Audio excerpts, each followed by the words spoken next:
Hi, welcome to our channel where we share the most intriguing stories. Former cop Danny Randall moved to the hills for peace, but the war found him anyway. When a ruthless HOA president turns a noise complaint into an attempted murder, Danny must outwit a suburban tyrant armed with rules, power, and a deadly plan. Welcome to Emerald Crest. When I left the San Diego Police Department after 17 years on the force, 10 of those riding patrol on a department-issued Harley, I promised myself two things: no more bureaucracy and no more people yelling at me just for existing. I'd seen too many people lose themselves to stress, and I wasn't going to be one of them. So I bought a quiet little property up the coastal hills north of Carlsbad, tucked away from the chaos of town, but still close enough for tacos and a solid Wi-Fi connection. My place sat just outside of a gated neighborhood called Emerald Crest, a utopia of regulation, uniform lawns, and suspiciously identical mailbox designs. I wasn't part of it, thank God, but the only paved road that led up to my hill happened to run straight through their domain. Most of the time, I barely noticed the place. The folks inside mostly ignored me, and I returned the favor. I kept my yard clean, didn't mess with anyone, and enjoyed the hell out of riding my custom Harley along the winding coast, especially late at night when the breeze was cool and the world was quiet. It was freedom, pure and simple. I figured no one could possibly have a problem with that. Then came Karen. The first time I met her, I didn't really meet her, I just heard her. I was rolling slowly up the hill one night after a long ride, letting the engine hum down to a purr as I coasted through Emerald Crest. All of a sudden, a voice exploded out of the darkness. "This is not a road for hooligans." I turned my head in time to catch the silhouette of a woman on a second-story balcony, her arms flailing like she was signaling an airstrike. I didn't stop, didn't even slow down. I just shook my head and kept going. Figured she'd had too much boxed wine and needed a nap. But it didn't stop there. A week later, I got a typed letter in the mail. No return address, naturally. It was printed on paper with the HOA's logo at the top and titled Notice of Disturbance. According to this thing, I had violated several community noise expectations by operating a high-decibel vehicle between the hours of 10 p.m. and 6 a.m. It went on to list possible fines, sanctions, and even vehicle restrictions. I nearly laughed coffee out my nose. I wasn't even in the HOA. My lot predated the neighborhood by about 40 years. The road may pass through their gates, but it was built and maintained by the county. I double-checked my deed just to be sure. Nope, no HOA ties. I didn't owe them anything but common courtesy, and frankly, I'd already shown more than they deserved. Still, I kept things respectful. I rode slow through Emerald Crest, avoided revving, and kept to the right. But the letters kept coming. Then came the chain. Yep, some genius from the HOA, spoiler, her name rhymed with Baron, decided to stretch a heavy-duty metal chain across the road entrance, about waist-high, with no lights or reflectors. I barely stopped in time one night. If I hadn't had my brights on, it could have taken my head off. That was it. I reported the obstruction to the county immediately. Turns out, Emerald Crest had zero legal authority to block a county-owned thoroughfare. A public works crew showed up within 24 hours and took the chain down with bolt cutters. A warning was issued. I thought it would end there. It didn't.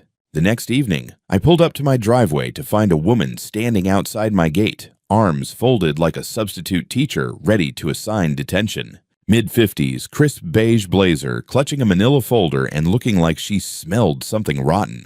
"You must be Daniel Randall," she said, not offering a hand.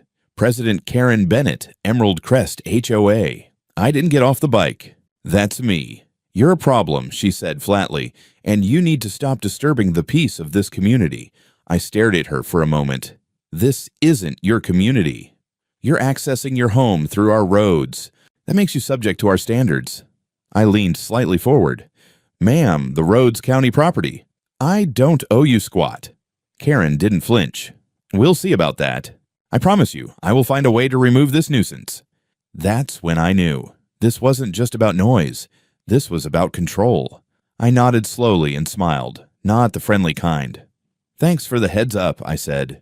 Then I flipped up the visor on my helmet, looked her dead in the eye, and added, "You should know I have full security coverage on my property. Audio, video, motion lights. Everything records straight to the cloud." Her lips tightened. She spun on her heels and walked away without another word. I watched her go, and I knew I hadn't heard the last of her. The funny thing about threats is you never forget them, especially when you've spent nearly 2 decades watching what happens when people follow through. Karen Bennett's promise to remove this nuisance wasn't some offhand insult. It was a warning, plain and simple. And I've learned the hard way that when someone like her gets quiet after a threat, they're not backing off. They're planning. The morning after our little gateside encounter, I filed an official incident report with the county sheriff's department. Not a full complaint, just documentation. I sent a copy to my lawyer, too. Carl's a dry son of a bitch with a voice like a tired judge, but he's meticulous. Keep everything, he told me. Screenshots, letters, timestamps, even if she just looks at you sideways. She's got the HOA shield, and they love to push the line until it snaps.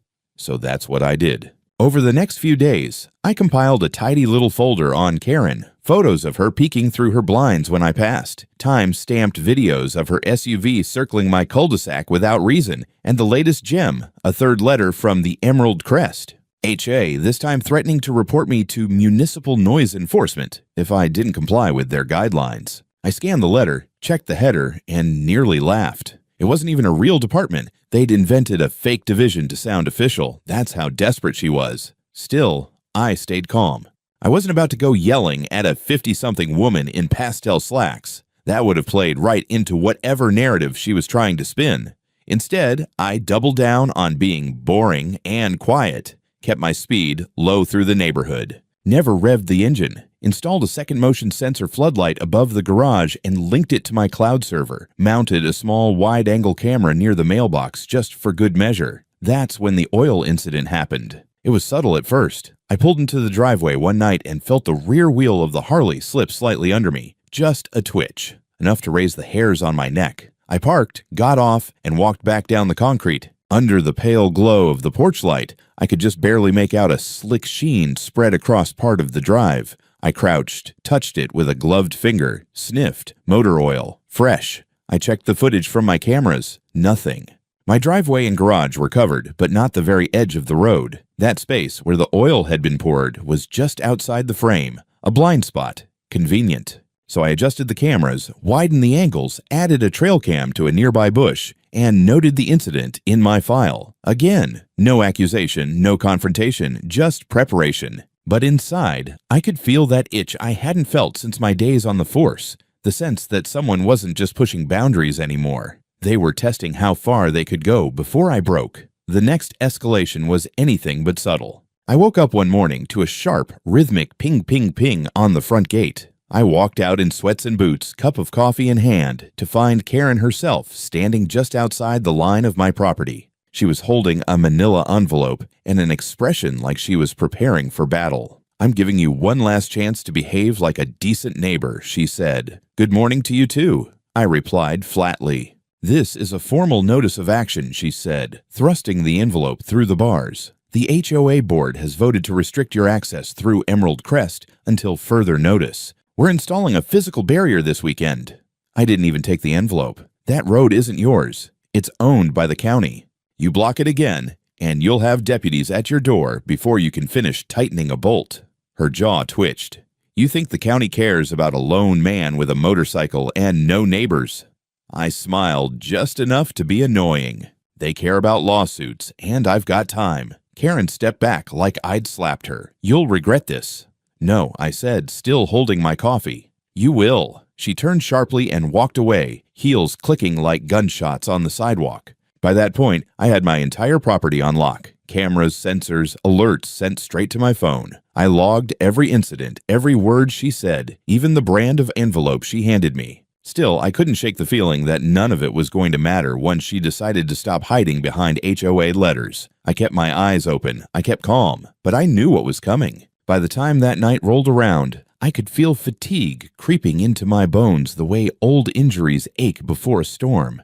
The sky over the Pacific had been threatening rain since sunset, and by the time I finished a late consulting call with the startup team, the clouds finally decided to open up. I pulled on my rain jacket, locked the house, and took the Harley down to the coast anyway. Riding in the rain isn't smart, but sometimes the roar of the engine and the cold sting of water cutting across my face are the only things that keep my head clear. And I needed clarity. Karen's threats were piling up in the back of my mind, like storm clouds of a different kind, and I wasn't about to sit on the couch waiting for lightning to strike. I spent a few hours riding down along the wet coastline, watching the neon reflection of late-night diners smear across the asphalt as the Harley sliced through puddles. The rain got heavier, then lighter, then heavier again. Typical coastal mood swings. When I finally made the turn back toward Emerald Crest, it was already well past 2 in the morning. The kind of hour when even nosy HOA presidents are supposed to be asleep, though I had my doubts about Karen's relationship with normal human circadian rhythms. The neighborhood was pitch black. No porch lights, no movement, just the slap of rain on rooftops and the rumble of thunder somewhere offshore. I kept my speed low, letting the bike idle almost silently as I coasted through the private-looking but not actually private streets. For once, there were no angry silhouettes watching from windows, no arms waving like inflatable tube men having a seizure, just quiet. I reached my driveway and felt the exhaustion hit me all at once. I was soaked, cold, and ready to collapse onto my bed. Normally, I'd roll the Harley straight into the garage, wipe her down, and run a quick check on the brakes and chain, old habits from the job, but that night, I just didn't have it in me. I parked her on the driveway, under the glow of my front porch light, right in clear view of my cameras. She would be fine for a few hours. At least, that's what I thought. Inside, I peeled off the wet jacket, kicked off my boots, and let the warmth of the house melt the chill. I locked the door, checked the camera feeds once out of instinct, and saw nothing but empty rain-slick concrete and the peaceful silhouette of the Harley. No alerts, no movement. Everything seemed normal. So I went to bed. I must have been out cold because the next thing I knew, someone was pounding on my front door like they planned to break it down. My brain jolted awake. For a second, my training kicked in, and I grabbed the pistol from the safe by reflex before I realized the pounding wasn't hostile panic. It was frantic, frightened. I checked the peephole. It was Amber, my neighbor from across the hill. She stood there in a raincoat, panting, hair soaked, clutching something in her hands. I opened the door just enough to let her in, and she practically stumbled forward. "Danny, you need to see this," she gasped. Her voice trembled, and that alone had my stomach dropping. Amber was usually calmer than a doctor delivering bad news. "What happened?" I asked, taking the small flash drive she pressed into my palm. "My camera picked something up. From last night." I didn't want to text. I figured if she messed with your bike. She swallowed hard. I thought maybe she'd do something worse if she knew I saw. I shut the door behind her, locked it, and headed straight to the living room. Turned on the TV, plugged the flash drive into the media hub. The video popped up with a timestamp, 2:43 in the morning, same night, less than an hour after I got home. At first, all I saw was darkness and the shimmering blur of rain. Then a figure approached, slowly, carefully, wearing a hood and gloves. Karen.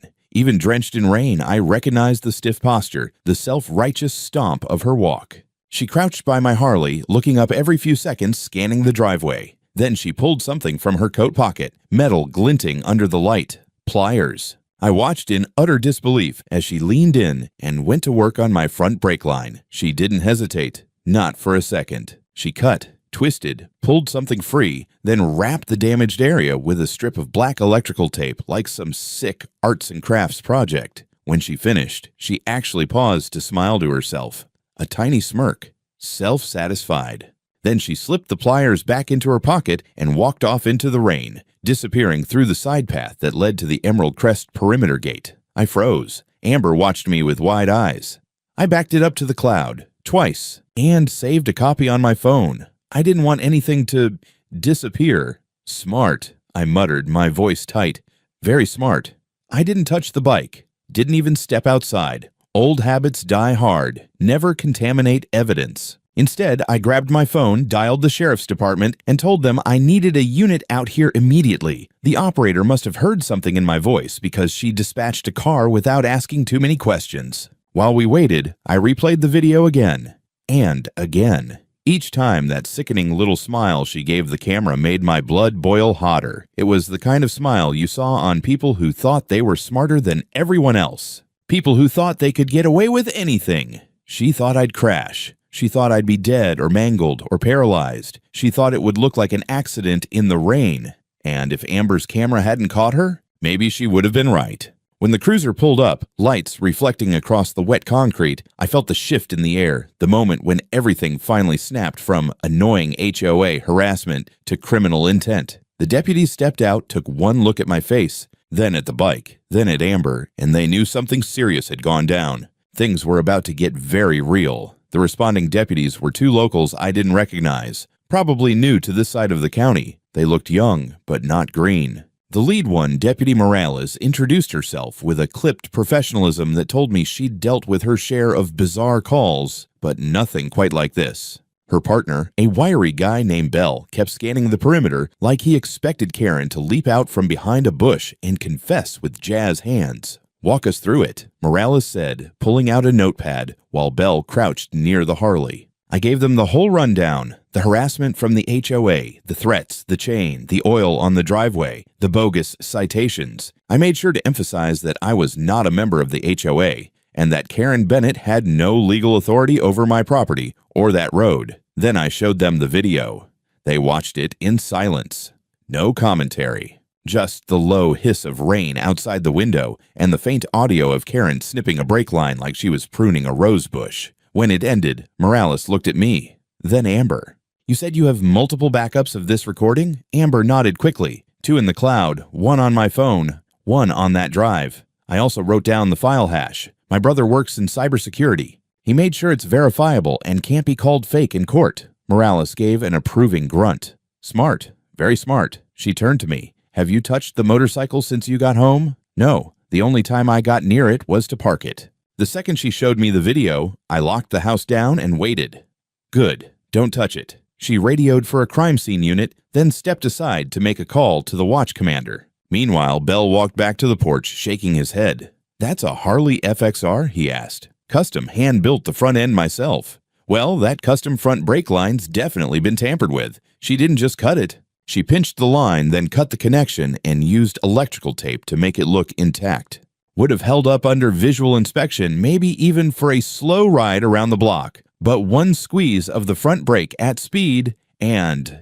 He didn't finish the sentence. He didn't have to. I'd been riding in the rain, downhill, along coastal curves. That kind of sabotage wasn't just vandalism. It was an execution attempt disguised as a mechanical failure. Bell met my eyes. "You could have died, man." I nodded, jaw clenched. "I know." The crime scene van showed up within the hour. They cordoned off the driveway, brought out evidence bags, took fingerprints, photos, measurements. They even found part of the insulation from the brake line discarded under a nearby bush, likely dropped when she walked off. Then came the kicker. Bell approached me again, holding a small Ziploc bag. Inside, a pair of silver pliers. "We found these in the hedge across from your driveway, still wet. No rust, no debris. Recent drop. Prints. Already on it."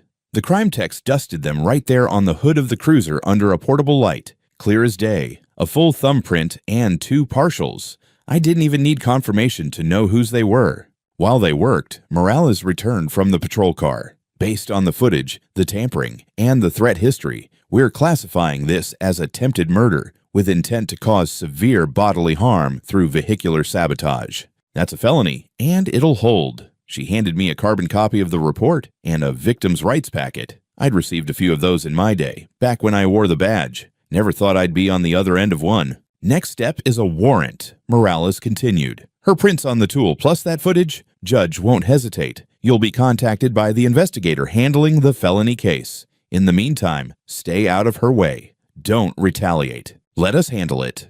"Not planning to," I said. "I'm not the one cutting brake lines in the rain." Amber stayed while they packed up the evidence, and for the first time all night, I noticed how shaken she really was. Her hands trembled slightly when she handed over her video backups. Her kid was asleep in the house behind her. She had skin in this game now. "You did the right thing," I told her. "If that footage hadn't existed..." She shook her head. "I don't even want to think about that." By 4 in the morning, the scene was cleared, and the officers rolled out with all the evidence they needed. I was left standing in my driveway under the pale yellow light, staring at the Harley that had almost become my tombstone. I didn't sleep. I just sat on the porch with a coffee watching the clouds break apart over the hills. At exactly 7:30, I got the call. It was a detective from the Major Crimes Division. The pliers were a match, and Karen Bennett had been arrested at her home, still in her pajamas according to the deputy on site, just minutes earlier. She'd been caught off guard, claimed she was being framed, asked if the biker was still alive. They cuffed her before she could finish screaming about community standards. I didn't smile, not yet, but I did pour myself a fresh cup of coffee. They held Karen for less than 12 hours before her lawyer managed to get her out on bail. That didn't surprise me. She had money, connections, and just enough legal savvy to weaponize the system. But what did surprise me was how fast the fallout started. That same afternoon, 2 detectives from the county's Major Crimes Unit arrived at my place with a search warrant for her house. I sat on the porch while they walked me through it. Turns out this wasn't just about my bike anymore. The brake sabotage video had triggered a full investigation, and when the ADA saw the evidence, tool marks, fingerprints, footage, and prior threats, they went digging. They got her search warrant approved by a judge less than an hour after she made bail. While I waited, Amber texted me an update. HOA members were already whispering about it on Nextdoor. Some supported her, others, not so much. Apparently, she'd made a lot of enemies over the years with her zero-tolerance leadership style. Around 5 p.m., the detectives called me again. "You're going to want to hear this," one said. What they found inside Karen's place pushed this case from reckless into premeditated. First, her laptop. The browser history alone was a gold mine. Search terms like, "Can you disable Harley brakes without leaving trace?" "How fast before brake failure causes crash?" And the real gem, "What's the jail time for sabotage if no one dies?" She'd been planning something. Then they opened a folder on her desktop labeled Noise Complaint Archive. Inside, dozens of screenshots of my motorcycle time-stamped, surveillance footage from her own cameras, audio recordings of me riding by. She'd been obsessively logging my movements for months, like some twisted librarian of vengeance. More disturbing, a document titled Incident Timeline. It was a table meticulously organized, listing every time I passed through the HOA road, date, time, estimated speed, weather conditions. Comments like, "Revved engine 3X at 11:43 p.m., disrespectful," or "woke me up again." She wasn't just mad, she was methodical. Then came the kicker. In her garage, inside a locked metal drawer, they found a Ziploc bag containing tape fragments, matching the brand and size of the tape she used on my brake line. Right next to it, a pair of gloves and a burner phone. On the phone, a single text message never sent. "He deserves it. Nobody will suspect a woman." The detectives weren't laughing. By morning, the ADA filed to upgrade the charges from simple felony vandalism to attempted second-degree murder with premeditation. That changed everything. Karen's lawyer went into overdrive trying to suppress the laptop evidence, claiming it was taken out of context and that she had obsessive tendencies but no intent. But it was no use. The fingerprint match, the video, and now this digital trove made her defense paper thin. And that's when the HOA decided to step in, but not how you'd expect. Late the next day, I saw 2 men in suits walking door to door in the Emerald Crest neighborhood. HOA board members, apparently. They knocked on my gate, polite but tense. "We'd like to speak off the record," one said. I didn't invite them in, but I let them talk.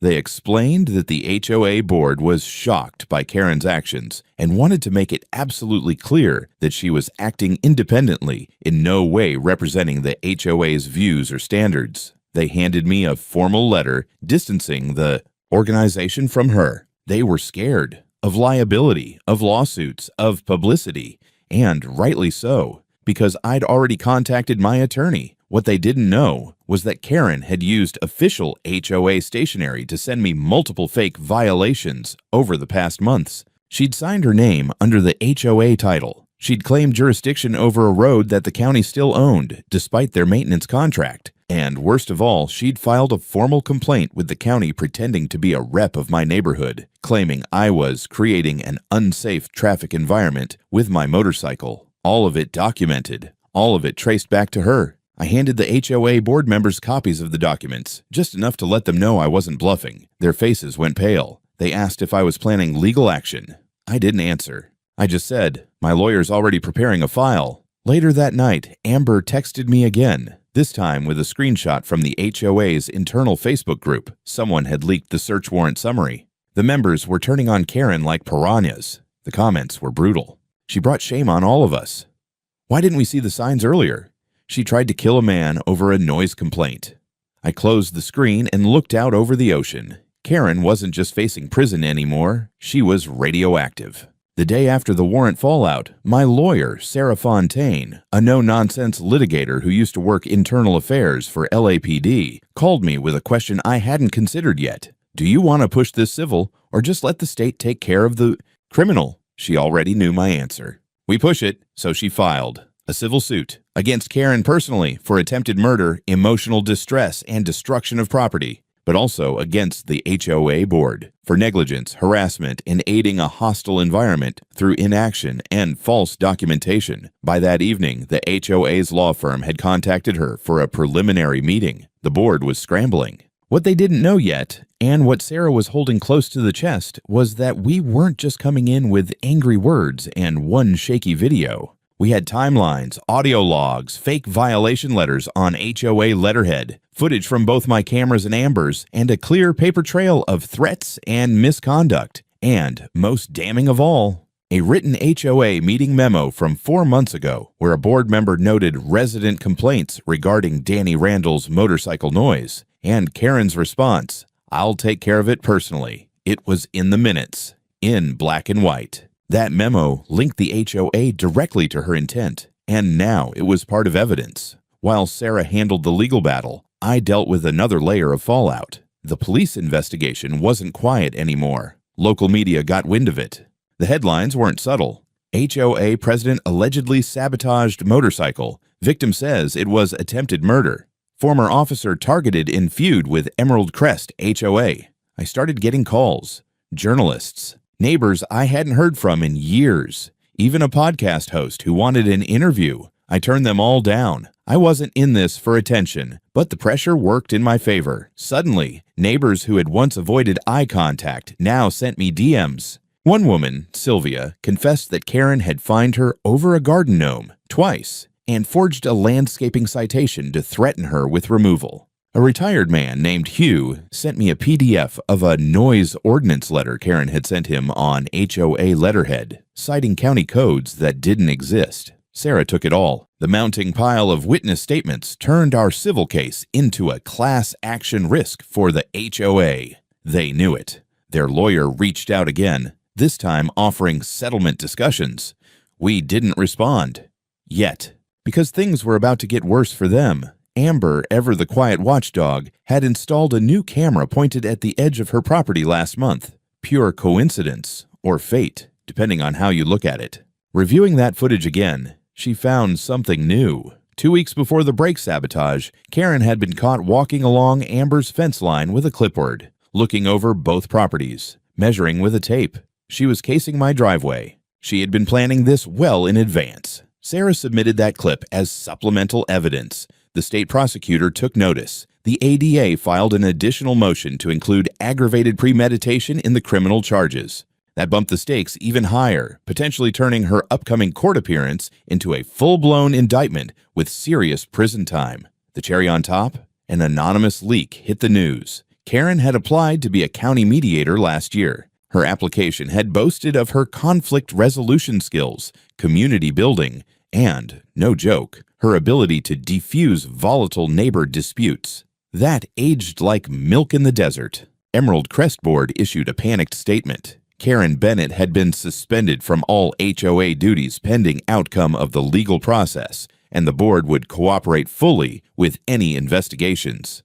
Too late. They'd let her run the show for too long. In the meantime, I reinforced my own perimeter, installed motion lighting, added another layer of fencing, replaced the front gate with reinforced steel, not out of fear, just practicality. You don't survive years on a police motor unit without learning that when someone crosses a line once, they often try again, especially when their reputation, control, and ego are crumbling like plaster in a storm. By the time the HOA's emergency meeting was held, attended by almost 60 residents, they were facing internal revolt. Half the room wanted Karen gone. The other half wanted the board gone too. I wasn't invited. But I heard it all through Amber, who was there, sitting in the second row with her phone set to record. 2 days after the HOA's emergency meeting, the fallout began. Karen had been suspended, but the board wasn't off the hook. Sarah filed a motion to compel disclosure of all HOA communications related to me, emails, letters, internal messages.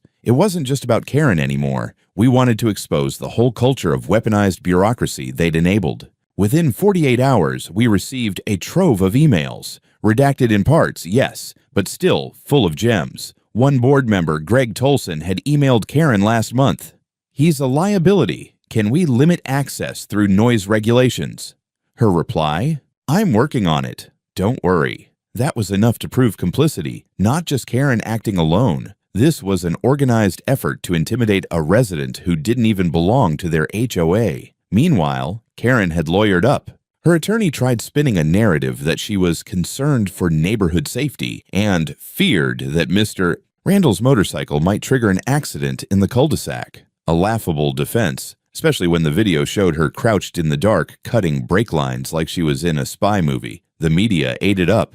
The story aired on 3 local stations. My inbox flooded. Strangers messaged me to say thank you for standing up to HOA bullying. One guy from Arizona told me his HOA once fined him for hanging the flag at an incorrect angle. Another woman from Oregon said her HOA president spied on her through binoculars.